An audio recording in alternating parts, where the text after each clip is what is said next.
Over the next 5 minutes, my intention is to transform your relationship with sound. Let me start with the observation that most of the sound around us is accidental and much of it is unpleasant. We stand on street corners shouting over noise like this and pretending that it doesn't exist.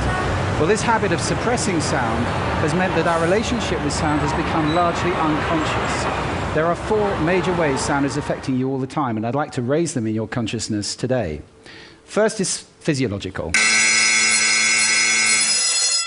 Sorry about that, I've just given you a shot of cortisol, your fight-flight hormone.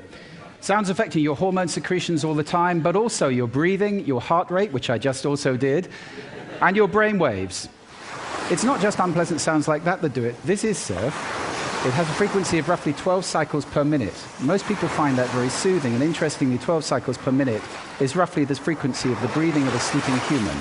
So there's a deep resonance with being at rest. We also associate it with being stress-free and on holiday. The second way in which sound affects you is psychological. Music is the most powerful form of sound that we know that affects our emotional state. This is guaranteed to make most of you feel pretty sad if I leave it on. Music is not the only kind of sound, however, which affects your emotions. Natural sound can do that too. Birdsong, for example, is a sound which most people find reassuring. There's a reason for that. Over hundreds of thousands of years, we've learned that when the birds are singing, things are safe. It's when they stop you need to be worried. The third way in which sound affects you is cognitively. You can't understand 2 people talking at once, or in this case, one person talking twice. Try listening to the other one. You have to choose which me you're going to listen to. We have a very small amount of bandwidth for processing auditory input, which is why noise like this is extremely damaging for productivity. If you have to work in an open-plan office like this, your productivity is greatly reduced, and whatever number you're thinking of, it probably isn't as bad as this. You are 1/3 as productive in open-plan offices as in quiet rooms. And I have a tip for you. If you have to work in spaces like that, carry headphones with you with a soothing sound like birdsong, put them on, and your productivity goes back up to triple what it would be.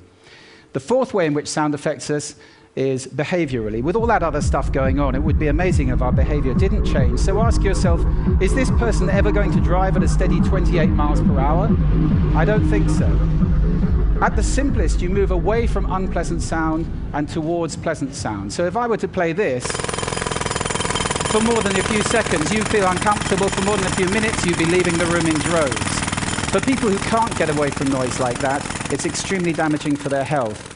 And that's not the only thing that bad sound damages. Most retail sound is inappropriate and accidental and even hostile, and it has a dramatic effect on sales. For those of you who are retailers, you may want to look away before I show this slide. They're losing up to 30% of their business with people leaving shops faster or just turning around on the door. We all have done it, and leaving the area because the sound in there is so dreadful. I want to spend just a moment talking about the model that we've developed, which allows us to start at the top and look at the drivers of sound, analyze the soundscape, and then predict the 4 outcomes I've just talked about, or start at the bottom and say what outcomes do we want, and then design a soundscape to have a desired effect. At last, we've got some science we can apply, and we're in the business of designing soundscapes. Just a word on music. Music is the most powerful sound there is, often inappropriately deployed. It's powerful for 2 reasons. You recognize it fast, and you associate it very powerfully. I'll give you 2 examples. Most of you recognize that immediately. The younger, maybe not. And most of you associate that with something. Now, those are 1-second samples of music. Music is very powerful, and unfortunately, it's veneering commercial spaces, often inappropriately. I hope that's going to change over the next few years. Let me just talk about brands for a moment, because some of you run brands. Every brand is out there making sound right now. There are 8 expressions of a brand in sound. They're all important, and every brand needs to have guidelines at the center. I'm glad to say that is starting to happen now. You all recognize that one. This is the most played tune in the world today. 1.8 billion times a day, that tune is played, and it cost Nokia absolutely nothing. Just leave you with 4 golden rules for those of you who run businesses for commercial sound.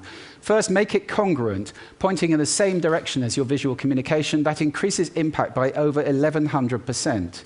If your sound is pointing in the opposite direction, incongruent, you reduce impact by 86%. That's an order of magnitude up or down. This is important. Secondly, make it appropriate to the situation. Thirdly, make it valuable. Give people something with the sound. Don't just bombard them with stuff.